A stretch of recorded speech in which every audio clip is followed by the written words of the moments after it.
Brought to you by Create 2 Media. It's the Father-Son Talk Sports Show. Here's your host, Paulie C. Hello everyone, welcome back to the Father-Son Talk Sports Show. My name is Paul, here with Dad to me, Paul to you. Hey everybody. Hey guys, what's going on? Hey, so real quick, Dad, we was having a pretty good discussion, talking about the value of running backs in 2020. And you can kind of see with what happened with Todd Gurley and just the overall conversation about the shelf life of these running backs, these once treasured parts of NFL teams. It seems like they're a little bit down, right? Yeah, I'd agree. Right now, it seems like the emphasis for NFL teams is the passing game. The rules are so relaxed right now, where they allow the wide receivers to run downfield pretty much unabated. It's hard to put the same type of emphasis on the running game like it used to be back in the day. Yeah, I can see that. I can definitely see where the shift, and that's kind of where I've gotten a greater perspective on football, going backwards and watching games, just watching games from the 80s, watching some games from the 70s, the 90s, the early 2000s, and you could just see how the running back was used in those instances. And, it's a lot differently than they were used than they are used in today's game. It's just totally different. It's not extinct though. No, it's not extinct. No. And there's a lot of treasure in a good running game. It eats up the clock. You keep the ball away from the opposing team. And it has something to do with the true fabric of football too, where you physically manhandle the opponent. It's just the way football was meant to be played. But yes, it has been devalued big time. Yeah, I believe that it really started when the quarterbacks became like really mobile. Like I say really mobile. I mean, quarterbacks have always escaped the pocket to pick up extra yardage. I remember watching Brian Sight from that playoff game, and just watching that whole cardiac kid team, and he escaped the pocket a lot and scrambled. Actually, he probably lost the game, scrambled when he fumbled against the Raiders. So yeah. I mean, I seen people run, but I mean, players like Michael Vick really transformed the way the game is played, and they really, I believe, that it's like they almost combine the player, like they combine quarterback and running back in one player, so to speak. Where their position has changed. Yeah, the quarterback, Michael Vick. He brought into the league, as a matter of fact, goes all the way back to like Bobby Douglas. He was a running quarterback for the Bears back in the day. But Michael Vick did it completely on a different level. He was a confident passer, and he could run too. And you're right. The quarterback being able to run the ball now takes a lot of the pressure and a lot of the burden off of the running game. Yeah. So. You're right, but don't nothing be a great running game. Yeah, I mean, just ask San Francisco this year about what it means to be a battering ram, so to speak. I mean, San Fran, they came at you in waves this year. It was like running back almost by committee. They had 3, I believe, running backs on their team that were capable of reading the zone blocking scheme. Huh? Absolutely. The zone blocking schemes that they employed in San Francisco was magnificent. They ran the ball better than any other team in the NFL this year, and you see where they ended up. Yeah. So I'm just saying. it's still a way. It was really interesting to see the different clash of styles in the Super Bowl. I mean, the Chiefs got there a different way. The Chiefs didn't get there, just running the ball down your throat. The Chiefs got there by being an explosive passing offense. But they have a superstar quarterback in Patrick Mahomes that can make those type of plays. San Francisco got there. San Francisco didn't get there because of Jimmy Garoppolo. San Francisco got there because of the tough nature that they played with in their running attack. I mean, plain and simple. Absolutely. Good defense in the running game took them all the way to the Super Bowl. Like I said, it's not extinct. No. As a matter of fact, the NFL has seen and had some wonderful running backs in its history. Yeah. And no, we're going to get to that in a second. But some of the greatest running backs that ever lived, and my top 5 running backs. But the running game is still essential, and hopefully, looking at it from the Cleveland perspective, they can run more RPOs this year coming up. Nick Chubb is one of the best young running backs that we have in this league, and you got to be able to utilize him to make the defense. To make the offense work and gel together. I think it could be a strength of this team going forward. And plus, to take some of the burden from Baker Mayfield also, to have Nick Chubb be highlighted especially against certain teams. But it says something with the reluctancy to highlight a player like Chubb, and it says something to me. I believe it spoke volumes when you had a player like Todd Gurley, and I understand that he's dealing with some injuries and maybe he might not be the same now. But I mean, you had a guy that was very productive, a guy that was the top paid running back in the NFL, and a year or so later, he's cut. And I just think that you don't really see that too often in other positions. But I believe that that teams view the running back as I won't say a throwaway position, but they view it as a committee. Like anyone, not just anyone, but you can have an average back and still be able to field a productive offensive team. But it still helps to have that horse. First of all, when it gets to Todd Gurley, of course, his knees, I heard that he had arthritic knee, as a matter of fact, has cut into his production. But we both know that when Todd Gurley was going good, Todd Gurley was a big difference maker. Yeah. I would say the biggest difference maker on the offense for the Rams during that period of time. It's unfortunate for him to get cut and to go out like that, but sometimes that's the history of just playing that position too. Yeah. It's difficult to have longevity in it. Yeah. It just is. You take a lot of punishment. Yeah, I can definitely see it from that. But it really struck me a lot. So here, I want to get into, I know you alluded to it, your top 5 running backs of all time. Because it just made me think what as I gain more perspective on the game, I'm talking about from a historical standpoint, where these running backs are. And I want to kind of start your list off, and maybe you can elaborate a little bit for me. But I got number 5. I got O.J. Simpson, and I'm a preface this by saying that somebody brought this up to me at my job, and they was like, "Man, my favorite player growing up," because I think he grew up in L.A. Because then O.J. Simpson played for USC, right?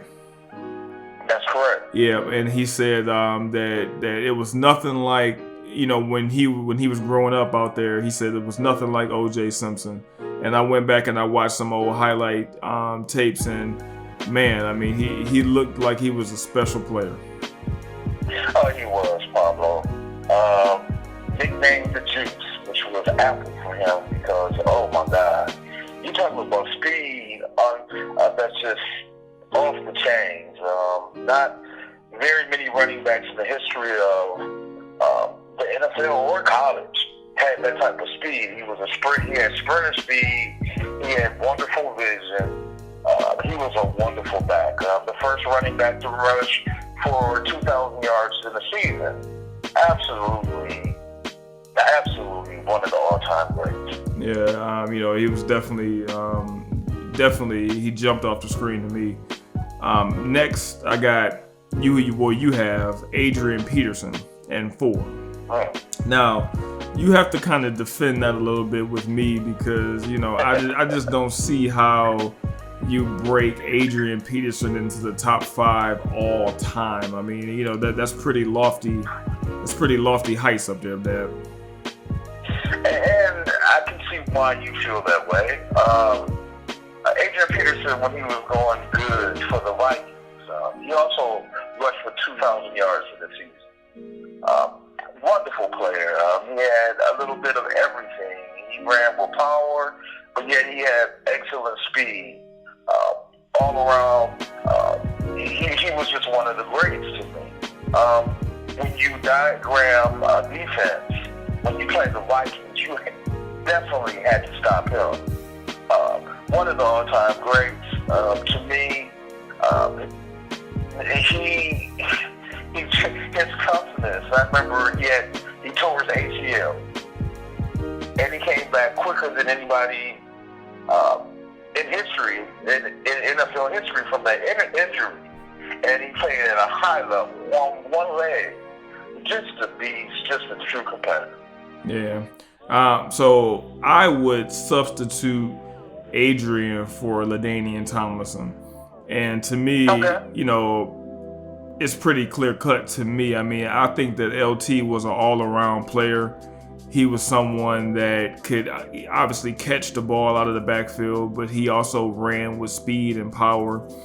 He didn't have he didn't run people over like Adrian Peterson, but I believe that he did it in such a productive way. I mean, in one season, he's one of 3 players in NFL history to have 100 receptions in one season. I mean, he did that back in 2003. I mean, 1,600 yards and 13 scores. I get it with Adrian. I enjoy watching Adrian run, but I really believe that LaDainian Tomlinson impacted the game and lifted the Chargers to heights that not many have lifted the Chargers franchise to. Okay. Yeah. So now going into number 3, I don't believe that you can kind of switch these around. But, I mean, it has to be Barry Sanders. And I think we talked about that. No one playing today quite plays like Barry Sanders played back when he played. I would actually go to ever. He is the most elusive football player, running back that I've ever seen in my life. His ability to ad-lib, to make defenses look stupid, like they were kids, and like he was just playing with them, was amazing. He wasn't the fastest, but was definitely the most shifty running back that I've ever seen. And to me, he doesn't compare to anybody, past or present. Yep, and even in the spotlight of Joe Burrow coming off of his year from last year, you still believe he's the greatest college athlete you ever saw. And Paul, he racked up amazing numbers. I mean, numbers that still are records to this day. He could easily be the greatest college football player or running back, or however you want to say it, in the history of college football. Period. Yeah. He was just wonderful. He was amazing, Paul. Yeah. You wouldn't know where he was going. He wouldn't know where he was going. But, man, he would put on some moves, Paul, that's just uncanny. Yeah, I mean, nobody... I've never seen before. Yeah, honestly, nobody... Now here, the one person that I can kind of think of they used to put people on skates, to kind of use an NBA term, but to kind of like really juke people out. I think a young LaShawn McCoy used to change direction a lot and really keep defenses off their guard a lot. But it was never to the level of Barry Sanders. I would even say like Alvin Kamara is somewhat, with his vision and balance, reminds me of, some of the balance, but no one makes those video game moves the way Barry Sanders did. No one I've ever seen. Yeah. He's one of a kind. Yeah, I haven't seen that. So moving on to number 2, you come in with Walter Payton. Walter Payton, that you speak very highly of him, but for good reason, right? Oh, without a doubt. His nickname is appropriate. His nickname is Sweetness. And he was sweet, man. Oh, God. You couldn't stop him. He had a little of that Barry Sanders dexterity where he was shifty, but he ran so much stronger than his size, and his vision was outstanding, and his career and the longevity and being pretty much injury-free throughout it allowed for him to have multiple seasons at the top of his game, rushing, averaging 1,500 yards per season. He was unstoppable. It's just too bad that when he played in Chicago back then, his teams were just sorry, and it was just him. And you would literally have the opposing defense just geared to stop him, but they couldn't do it. Still couldn't. He was outstanding. All right. And then at number 1, you got Jim Brown. And that's not, I don't think that's being a homer pick, because obviously we're in Cleveland. But you said that Jim Brown was the ultimate combination of size, speed, and power that you've ever seen on a football field. You just told me you watched some old tape. And I was telling you, I said, Dad, were you watching it in slow motion? You said, no, I was watching game speed footage. And you said what you watched was basically a freight train. It was something that the NFL has not seen since, and probably never will. It was legitimately like watching Superman. It was that outstanding. His combination of size, speed, balance, he's just the best. He might be the greatest NFL football player in the history of the sport. He was outstanding, unstoppable. He averaged 5.2 yards every time he touched the ball. He was unstoppable. A lot of people don't really realize, but I'm not really sure. He wasn't a tailback. He was a fullback. But man, the combination, and then he had wonderful hands, and his receptions, he would just majestically just run. It was so beautiful to watch, and it took my dad to get me squared away, because of course I was going with Walter Payton and more contemporary players. Yep. My dad was like, your grandfather was like, no, Jim Brown was the greatest football player that ever lived. Yeah. And it just shocked me. So I went into case study. I watched several of his games, several of his highlight clips. Absolutely amazing. Running away from defensive backs, running through everybody, just unstoppable. Yeah. So I got to give it to him. Yeah, I mean, here, you got to give it to him. I mean, he's still going strong now. He's at every game I've ever been to, so he's still going strong to this day. But certainly, 4 years old. Yep, and certainly, I mean, just by looking at old footage, he was definitely a heck of a player. Now, one thing that I did was right quick, Pablo. I just wanted to mention too. Back in his day, all the personal fouls for Polylawn and all that stuff that takes place now, they weren't personal fouls back then. the teams used to try to physically, when he got tackled, they used to try to beat him up consistently every game. He never missed a snap. He never missed a game. Absolutely missed. Yeah, I mean, definitely a warrior. But here, so one thing that because I wanted to try to reference this off of something, just off of other research that people had done, and I came across an article on Bleacher Report talking about the top 10 running backs of all time. I just want to kind of quickly run down the people who didn't make the list. So these are the people who didn't make the list, and I'm quickly run them down real fast, and you can just kind of share your thoughts a little bit. But they have Marcus Allen, as he is not in the top 10, but they said he was an honorable mention.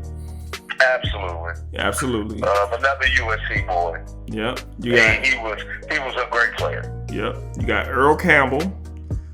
Oh, most definitely. He really truly deserves to be in my top 5, but his career just wasn't long enough. He got beat up after like 4 years in his career, but a wonderful running back. Yeah. You got Gale Sayers. Now, listening to people like my dad again, Gale Sayers was O.J. Simpson before O.J. Simpson. Okay. He had a combination that he had speed that was just different. Okay. Definitely deserves to be mentioned. Then they had Thurman Thomas.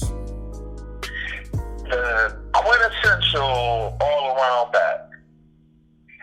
When it came to to catching passes out the backfield, he was excellent.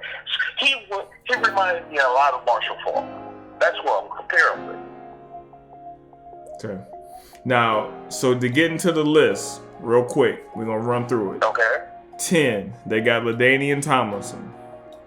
Okay, we already talked about him. They got 9, they got Franco Harris.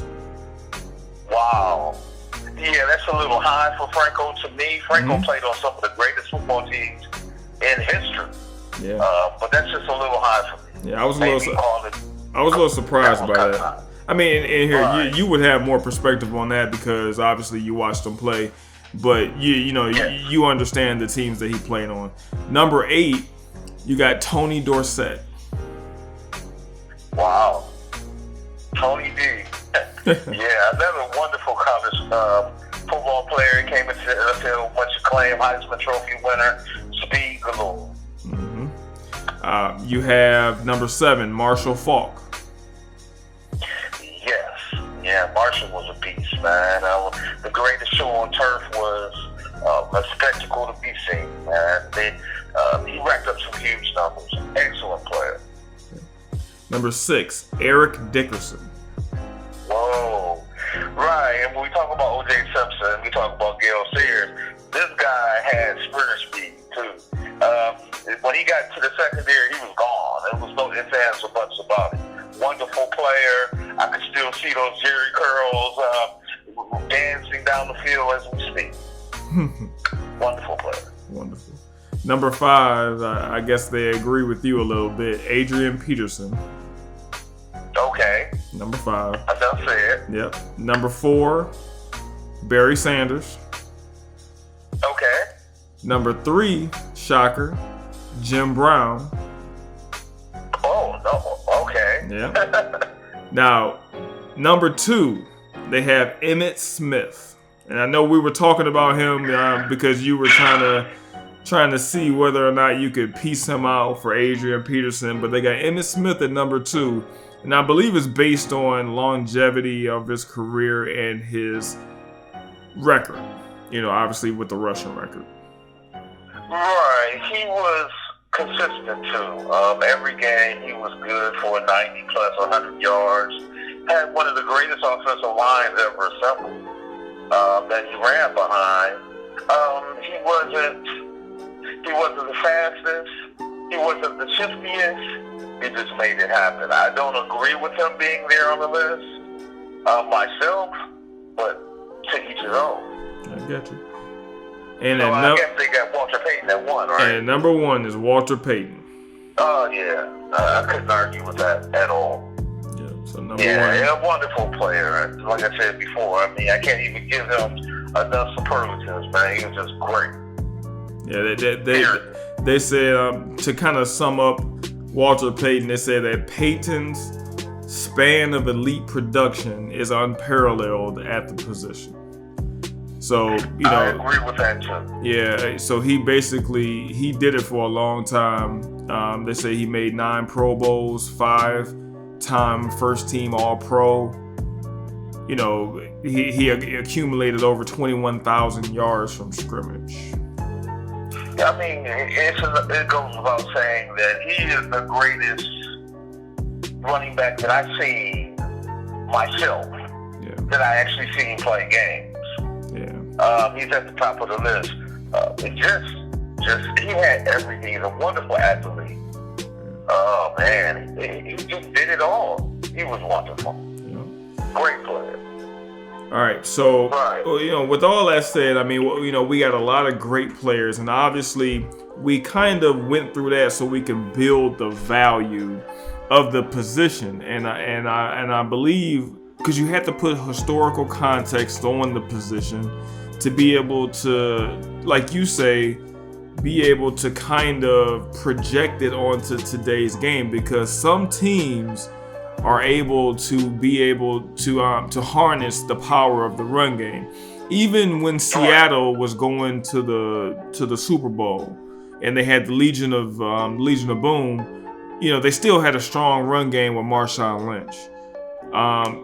Just about every team that I can kind of think of that really has production. You think about those great New England teams, since we were talking about Tom Brady the other day. And they always seem to get something out of the running back position, like whether it's a screen play or something. But the running backs play an integral part in Bill Belichick's offense. So I think that there's definitely something that teams can learn from those great backs that we just mentioned. I mean, first of all, you got to have a little bit of talent, obviously. So the player can't be vanilla. It can't just be like a filler. But I believe if you have that special talent, what do you think in today's game? What do you think the shelf life is for running backs in today's game? Well, that's one of the things that when I was compiling my list that I looked at was longevity. The ability to be on the field. I look at today's game. Running backs, they just take a beat.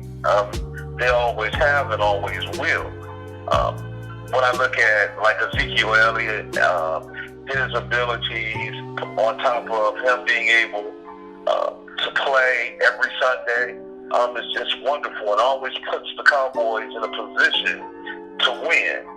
I just want for people to understand that the top 5, my top 5, all of those running backs could play today, and you can make them the staple of your offense and still win. Yeah, but I mean, I think my difference in that is that I believe that by players of today, and you have more historical time of watching not just the game, but the coverage of the game, where holdouts and contract negotiations become so prevalent. And like I believe like last year, like after Zeke got paid, I don't believe he was as productive as he was obviously in years past. Oh, I agree. Yeah, I mean, but I kind of think that's a lot of players, though. A lot of players, once they get paid, it seems like they're just not the same. I don't know if it's just the pressure or the media spotlight on them after they got paid, but I've never seen a player sign a huge contract and actually perform up to that contract. Derrick Henry is an interesting example. He had, I won't say subpar seasons before last season, because that wouldn't be fair to him. Mm-hmm. But last season he had an extra incentive, and you can see it in his play. Yeah. Because he's playing for a contract. Exactly. One of the things to me that makes the player great, like the players that we just got finished mentioning, Mm-hmm. they were motivated to dominate the game, regardless of contract, regardless of all that stuff. When they stepped on the football field, they wanted to be the very best. Yeah. So with that being said, we're talking about guys that did it year in and year out. Yeah, and that's winning football. Yeah, and here, I don't want to speak for those players. Obviously, I can't, because you can't go back and take those players in their prime and put them in today's environment. But I would like to think that a player like Barry Sanders would still obviously be savvy about his money and his contract situation, but I believe that he would always play at a level of sustained excellence, and he would not be a distraction to the team. I don't think that he would be having to hold out or having to do anything to really prove his worth. But with that being said, at the same time, I believe that these teams, like owners, sometimes you have to get their attention and you have to, pull their coattail, just like me in the business world. Sometimes, it's time to get paid. And sometimes, you have to do the things, and you might have to show out. And I know, us as fans, we don't like it when players show out. But if we put ourselves in their shoes and we're putting our bodies on the line, then we want to try to maximize as much as possible. Because back in the day, when Walter Payton played, they weren't playing for $40 million contracts like they're playing for today. Right. That is right. Yeah. So it's hard to say what those players back then, where they were playing for, so much smaller money than today. It's kind of hard to say that, oh yeah, they would be the same even though they were negotiating a $50 million contract. Well, as a matter of fact, Jim Brown himself, he retired after 9 years with the Browns to pursue Hollywood, so that he could make money. And that's just the way that it was back then. I know Barry Sanders has had some wonderful contracts in his years, and so the same thing with Walter Payton, the same thing with Emmitt Smith, the same thing with Adrian Peterson. They've made money. They've been through their contract disputes. Yeah, but most of those players you named are more modern. Like Emmitt Smith is a modern player. Adrian Peterson obviously is a modern. He's still playing. But I'm talking about Walter Payton. Like you just said, Jim Brown. He had to leave football to go and act, go hit Hollywood up because there was no more money left in football. I mean, football wasn't worth what it is today. That's right, and it wasn't. If Jim Brown was playing today, putting up the numbers that he put up, and he did that in a 12 and 14 game schedule, okay? Yeah. But if he was doing what he did in the 60s now, he would be rich. He'd be the highest paid running back in the history. I mean, but would he be? That's what I mean. Because what we're basically saying is that no matter what superlative you want to use for these players, they're still only going to get paid so much, and their value is only so much. So even now, you see where running backs hold out, and they got to fight tooth and nail for every dollar they get. And if they show any sign of weakness, like where you coming off an injury, oh man, I might have to trade you. I mean, they don't have any solid ground to stand on at all. No, they really don't. And my thing is, I think Jim Brown's greatness wouldn't have a leg to stand on in this climate. Well, see, it's just like the Cowboys. I'll go back to them. I'll go back to Ezekiel.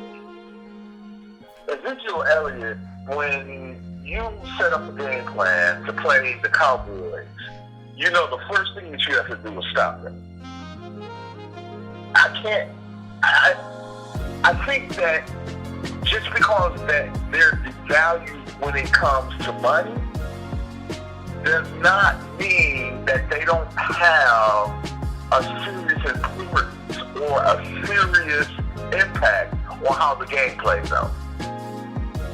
A great running back, the easiest way for an offense to operate is for the ball to be handed off instead of passed. If you have a running back that's going to get you 5 yards a carry, you have an advantage on the other team. I agree, and I don't think even coaches disagree with you. I don't believe that front office personnel disagree with you. I don't believe that the general manager that signs the players and trades them disagrees with you. It's just the fact that that when they put that position up on a whiteboard, they just say, you know what, we can get this player to do it just the same, and we don't have to pay this player X amount of dollars, because they don't believe that it's a specialty, like something that's special that they're doing. I mean, yeah, of course they're special. That's the reason why they make a little bit more than the average running back.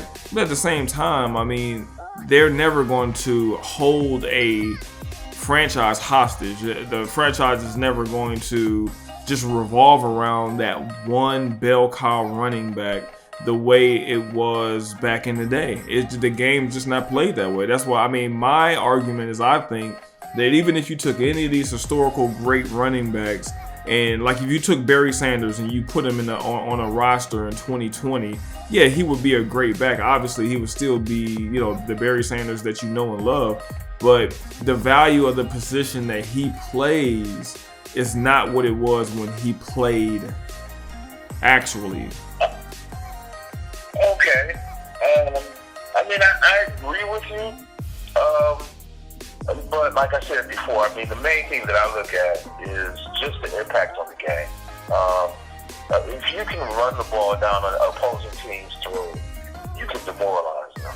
And to me, that's what football is all about. Yeah, I mean, but it just really, it really doesn't sit right with me, knowing that the value of the running back and knowing what they do mean to not only the team, but just their overall aspirations for a championship. Just think of it this way: if you had a player like Deion Sanders in today's climate, let's say that he was coming out of Florida State in 2020 and he got signed to an NFL roster, Deion Sanders would break the bank playing a position that everyone values, someone that can cover these wide receivers, especially in a time and place when you can't cover them because you can't touch them. If Deion Sanders came out today, he would be the most coveted player in football, because he does the most coveted thing in football, which is cover the wide receiver. And I'm just saying, when you break it down to position. In Deion's time, though, he made premium dollar. He made premium dollar, but he would make more. That's what I mean. Like, I'm talking about like values. So like, let's just say, like, I sell Jeeps, right? So you buy a Jeep Wrangler, over time it gains value. But what I'm saying is that over time the running back position has lost value. It's like they're like a Kia Sorento, the running back position, and like you know, cornerbacks are Mercedes Benzes, cornerbacks are BMWs. You know, that's what I mean. And it's like, I just don't think that's right. I mean, obviously it's not right, so because you know that you believe in the modern era that the pay is disproportionate, especially when it comes to the quarterbacks. Basically, every starter on all 32 teams, he has a very nice salary. Oh yeah, well here I think it goes beyond pay. I think it goes to leverage. I mean, you know, because here quarterbacks can leverage a franchise. You know, wide receivers, I mean, you've seen it before, they can leverage a franchise. But you know, running backs, they just get cut and they get traded, and you know, they get put in positions where, you know, they may get franchised, or you know, they just like you always told me, the ultimate sign of respect is to pay me. You don't have to tell me nothing. But when you pay me, you show me the money. Once you show me the money, then I know you love me, or that you paid that, or that you appreciate me. Yeah, you appreciate what I do. But here, when I gotta come to you about everything, oh man, it's time for me to get paid. What do you mean it's time for you to get paid? You know, that's where you come into the issues. Where, you know, that's where the players gotta hold out and they gotta do this and they gotta do that. And I said, I just don't think that's right. Because I believe that, you know, they're very integral into what, you know, players need to do. Oh, I agree with you. When I was young, it was definitely one of the glamour positions in all the sports to be the running back for your team. Yeah. It's typically the most athletic kid. They were the most athletic kids. They had it all. They were the man. Yeah. It's been so many great players that have been devalued at that position. And you're right, it's not fair. No. So yeah, I mean, I just wanted to highlight that. Because, I mean, you know, it really made me sick reading about, you know, Todd Gurley and just seeing, you know, where he was at the apex of the sport, and then, you know, a couple of years later, he's just cut, you know, like you just fired. And I think that, you know, because like I said, in my profession, I always equate everything to what I do. But it's kind of like just saying, all right, Paul, well, you know, we're done with you. You know, we got something new. We just gonna let you go. Or, you know, God forbid I get sick or you know, anything happened to me, then you just move on. So you just forget about everything that I've done for you. That's why you always taught me that the only way to respect me and to show me that you do is to pay me. And I understand that now. That's correct. I understand that now. So, that's correct.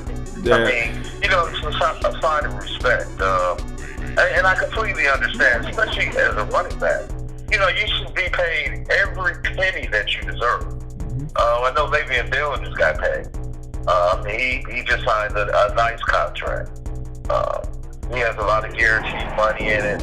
I know Ezekiel Elliott, his paycheck is looking nice. Todd Gurley's paycheck looks nice. But I do understand what you're saying. You know, they do. When it comes to the running backs, they have the hardest time negotiating their next contract. Yeah, and that's not fair. Because it's like they don't have leverage. It's like they're saying, you know, all right, you're a running back, but, you know, what do you really do for me? You know, and those discussions are always very uncomfortable. They make you feel less, and you really are. To me, on offense, you know, you're the second most important player on the field behind the quarterback. That's just my opinion. Especially a great one or a good one. You're absolutely right. Besides the quarterback, to me, he's the second most important player on offense. It's just the way it is, though. I mean, and it's not. It's sad, but you know, fair is where you go to judge pigs. So yeah, it is what it is. I like that, Pop. Yeah. I'm just saying. Well, here. You know, I'm glad that we were able to, you know, to kind of, you know, get our perspective out there on running backs and things like that. And we definitely always enjoy you guys tuning in and watching and listening, and just, you know, that, you know, it's an outlet, not only for me, but I know it's for you. And, you know, hopefully we can help to, you know, this is our way of trying to give back during this trying time. You know, I want to make sure that I can do everything that I possibly can do to entertain, to give that distraction, to get that diversion away from the crazy reality that we have going on right now. So the coronavirus and the isolation and I mean, it's just not good. I mean, it's just not good. I mean, I haven't seen my dad in in a week because I don't want to go over there because I don't want to, to give him something that I don't even know if I have or not. I mean, it's just, it's crazy. So, it's a trying time, but we just want to come and give you all a little entertainment, a little distraction, and everybody be safe. Yeah. And here, and like I said, I'm doing a show a day, so I'm gonna try to get to you guys tomorrow, and try to have something engaging, and hopefully, like I said, like Dad said, just stay safe. Everybody stay prayed up, and Dad, we will come to you tomorrow. We'll see you tomorrow. Peace. Peace. Brought to you by Create 2 Media. It's the Father-Son Talk Sports Show.